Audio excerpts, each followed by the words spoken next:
Assalamualaikum warahmatullahi wabarakatuh. Nama saya Iwan Firmansyah. Di sini saya akan menerangkan kitab Al-Mawdu'at Ibnu Al-Jauzi. Kitab Al-Mawdu'at Ibnu Al-Jauzi adalah hadis palsu yang sering terdengar sepanjang masa. Penyebaran hadis-hadis palsu tersebut sangat mengganggu eksistensi hadis-hadis sahih, bahkan mengaburkan pemahaman dan pengalaman umat Islam. Penyebaran hadis-hadis ini biasanya terjadi motif bisa karena kejahilan, tujuan politik, popularitas, keuntungan pribadi, dan lain-lain. Di antaranya ulama tersebut adalah Ibnu Al-Jauzi yang mengoleksi 1847 hadis dalam kitab Al-Mawdu'at yang diklaim sebagai hadis palsu secara sanad maupun matan. Dalam mengidentifikasi hadis palsu tersebut, kitab Al-Mawdu'at Ibnu Al-Jauzi menggunakan beberapa metodologi kritik matan hadis, yaitu yang pertama menggunakan mengkonfirmasi hadis dengan nas Al-Quran, dan yang kedua mengkonfirmasi hadis dengan hadis yang lebih sahih, dan yang ketiga mengkonfirmasi hadis dengan akal, dan yang keempat menganalisis hadis yang bertentangan dengan ushul syariah.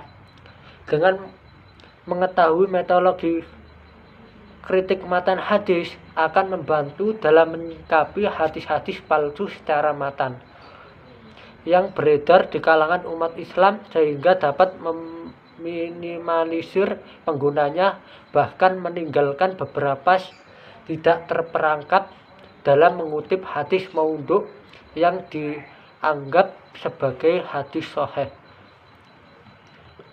Bagaimana untuk menguji hadis kesahihan sebuah hadis? Dalam ilmu hadis berkembang teori ilmu riwayah hadis dan ilmu dirayah hadis. Ilmu riwayah hadis adalah ilmu yang dipakai untuk meneliti sanad suatu hadis, dan ilmu dirayah adalah ilmu yang dipakai untuk meneliti matan suatu hadis. Penerapan kedua ilmu ini dalam pengujian ribuan remaja bahkan jutaan hadis sangatlah menyita waktu, sehingga pada perkembangan selanjutnya para ahli lebih memfokuskan diri pada ilmu dirayah hadis. Kritik matan pada umumnya lebih dikembangkan oleh para ulama fikih. Pada abad kedua atau ketiga Hijriah, sebelum hadis didokumentasikan dalam kitab-kitab, hadis telah terkontaminasi oleh pemalsuan karena berbagai kepentingan seperti politik, semangat beribadah yang berlebihan, fanatik, aliran, dan lain-lain. Fatwa orang penting pasca Rasulullah SAW menjadi rujukan yang perlu didokumentasikan.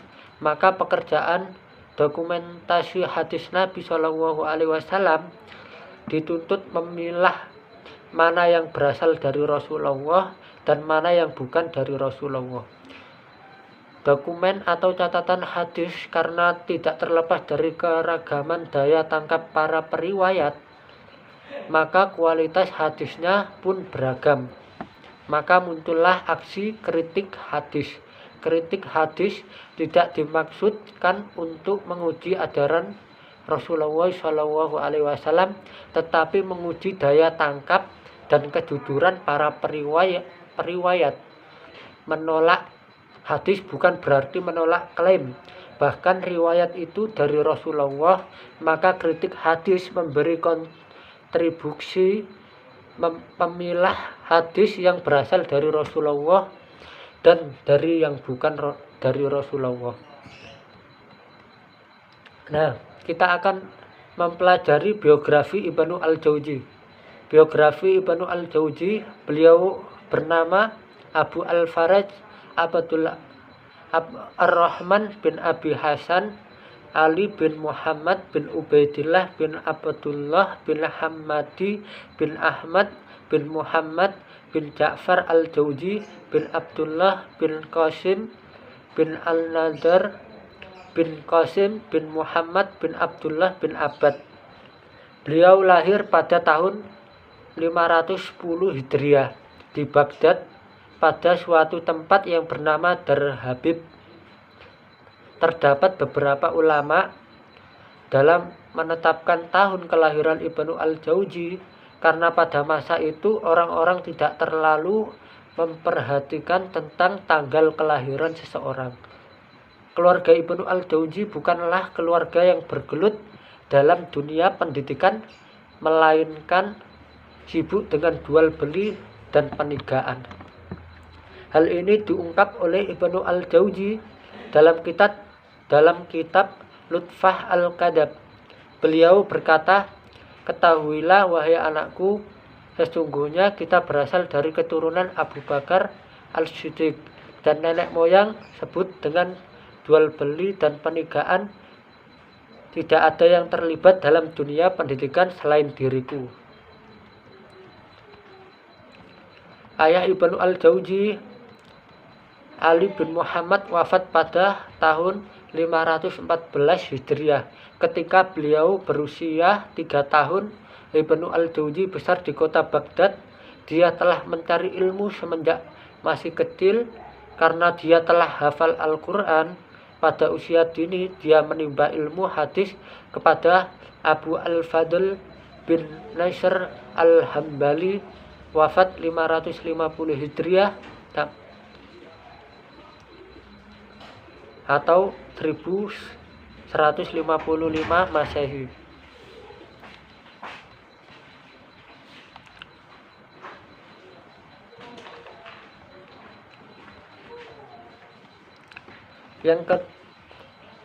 Di sini akan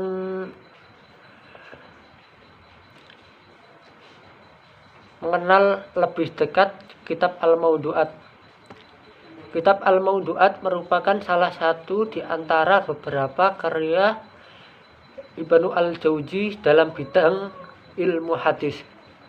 Kitab yang mengoleksi hadis maudhu' ini oleh beberapa penulis disebut dengan nama yang berbeda.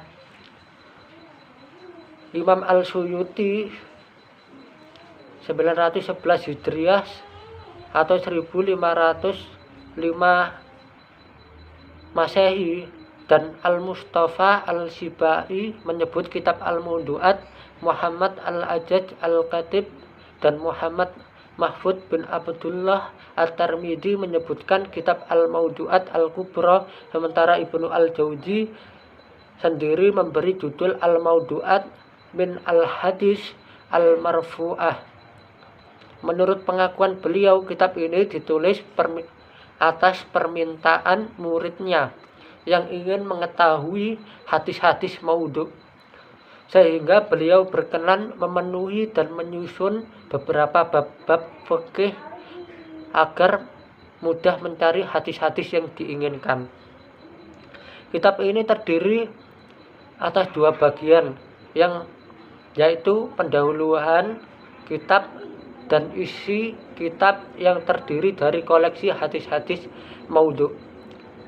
Adapun penutup tidak terdapat dalam kitab tersebut. Pada bagian pendahuluan terdiri atas 12 pasal.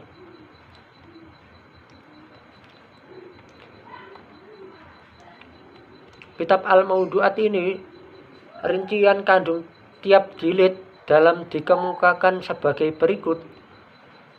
Jilid 1 terdiri dari 6 kitab, 145 bab. Jilid yang kedua terdiri dari 11 kitab, 271 bab, 665 hadis, yaitu nomor 543 sampai 1027. Lah, terus metodologi kritik matan yang dibuat oleh Ibnu al-Jauzi dalam kitab Al-Mawdu'at. Dari pengkajian di atas dapat dikemukakan bahwa Ibnu al-Jauzi dalam mengidentifikasi mengidentifikasi hadis-hadis maudhu secara matan, beliau tidak terlepas dari beberapa metodologi kritik matan hadis yang dijadikan dasar dalam mengklasifikasikan hadis maudhu secara matan. Adapun metodologi kritik matan hadis Ibnu Al-Jauzi dalam kitab Al-Maudhu'at adalah yang pertama, mengkonfirmasikan antara hadis dan nas Al-Quran. Dalam kitab Al-Maudhu'at, Ibnu Al-Jauzi menyebutkan beberapa hadis yang bertentangan atau ta'arud dengan nas Al-Quran. Ayat-ayat yang dijadikan standar dalam mengklaim sebagai hadis palsu karena bertentangan dengan ayat-ayat sharih jelas maknanya qati' dan tidak dapat dikompromikan. Menurut Mahmud Al-Tahan, ayat Al-Quran tersebut adalah sharih jelas. Menurut Al-Suyuti, bahwa hadis dinilai palsu jika bertentangan dengan nas Al-Quran yang qati' dan tidak dapat dikompromikan. Adapun hadis yang dimaksud adalah antara lain hadis yang menafik masuk surga bagi anak zina, yaitu an Abi Hurairah qala Rasulullah sallallahu alaihi wasallam la yadkhulul jannata waladun zina wala waladahu wala waladun waladahu. Artinya diriwayatkan dari Abu Hurairah berkata Rasulullah sallallahu alaihi wasallam bersabda, anak zina tidak akan masuk surga, tidak pula bapaknya dan anak daripada anaknya atau cucunya. Menyikapi hadis ini, Ibnu Al-Jauzi mengatakan dosa apa yang diperbuat oleh anak zina atau anak yang lahir dari hubungan perzinahan sehingga tidak masuk surga. Hadis ini sungguh bertentangan dengan dasar agama dalam Al-Quran, antara lain yaitu Bismillahirrahmanirrahim, Kul aghairallahi abagi rabbi wa huwa rabbu kulli syai'in wala taksibu kullu nafsin illa alaihi tajiru wajiratu wizara ukhra summa ila rabbikum marji'ukum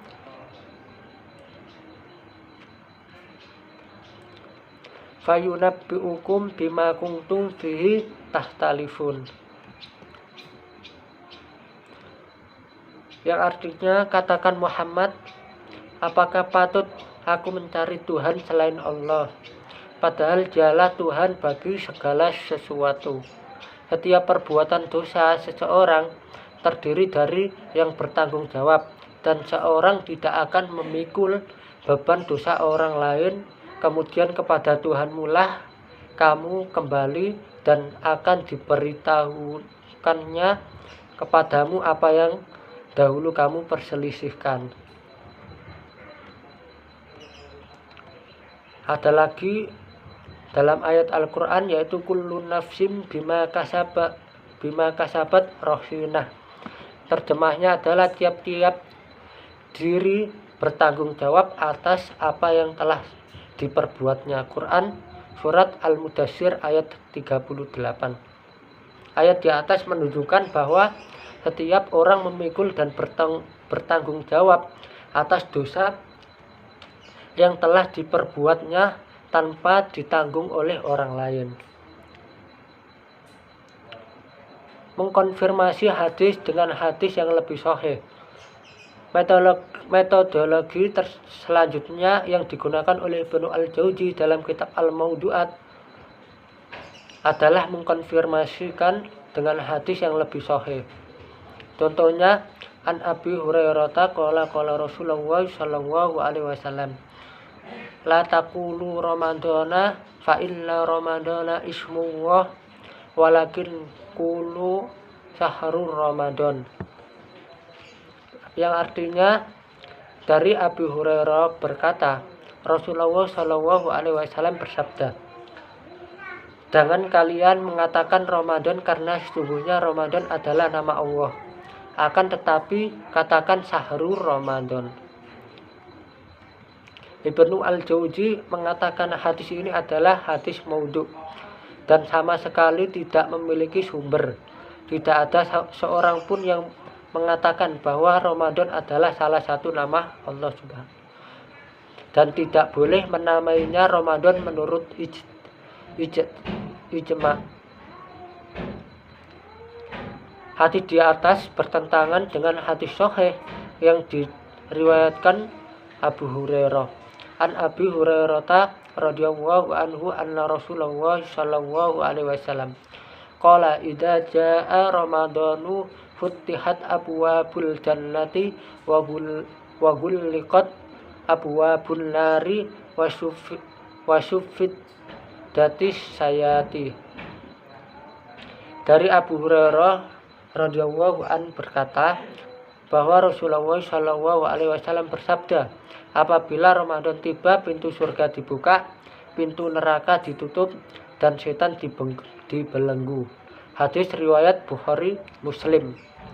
Demikian pula bertentangan dengan hadis sahih yang berbunyi man shoma ramadhana imanan wahtisaban ghufira lahu ma taqaddama min dambi. Terjemahnya, barang siapa yang mengerjakan puasa Ramadan atas dasar keimanan dan mengharapkan pahala, maka ia diberi ampunan atas dosa yang telah ia lakukan.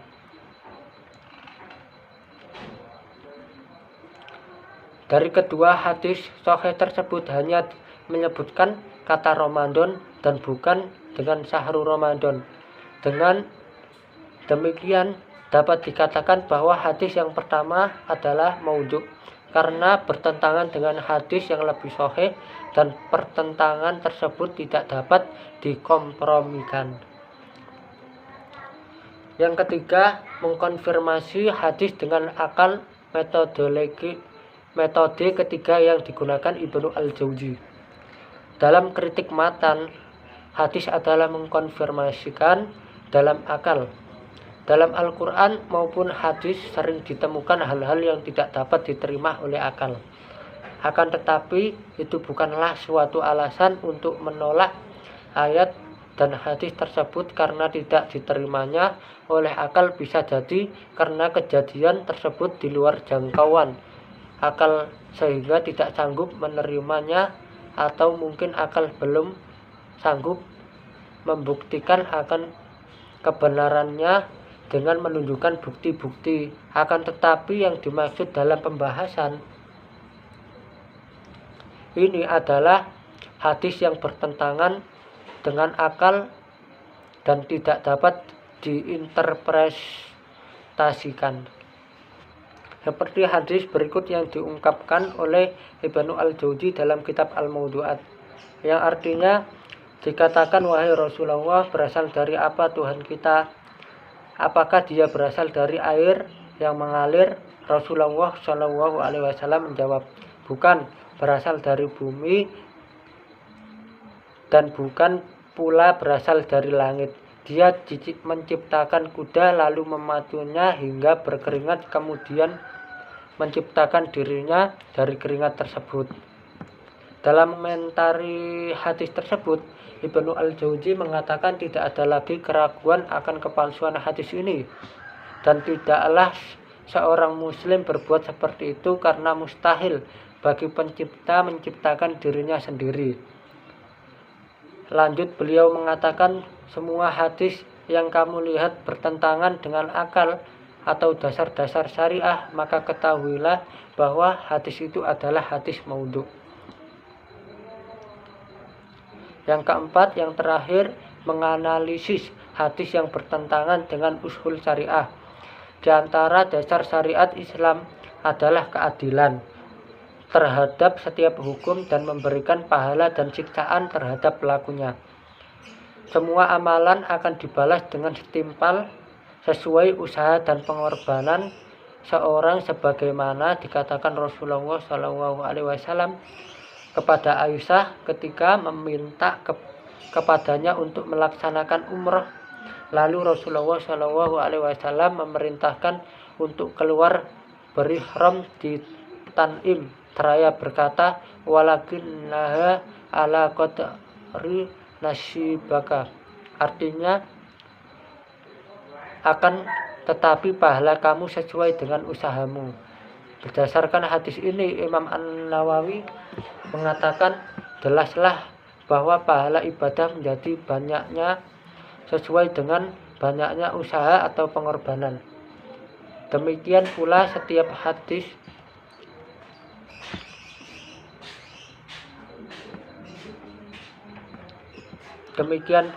setiap dosa akan dibalas dengan siksaan yang setimpal pula. Akan tetapi banyak hadis yang mengungkapkan pahala yang berlebihan dengan amalan yang sederhana atau siksaan yang sangat berat dengan perbuatan yang sederhana. Misalnya hadis yang menyebutkan bahwa pahala sholat duha sama besarnya dengan pahala Nabi Ibrahim, Musa, Yahya, dan Isa.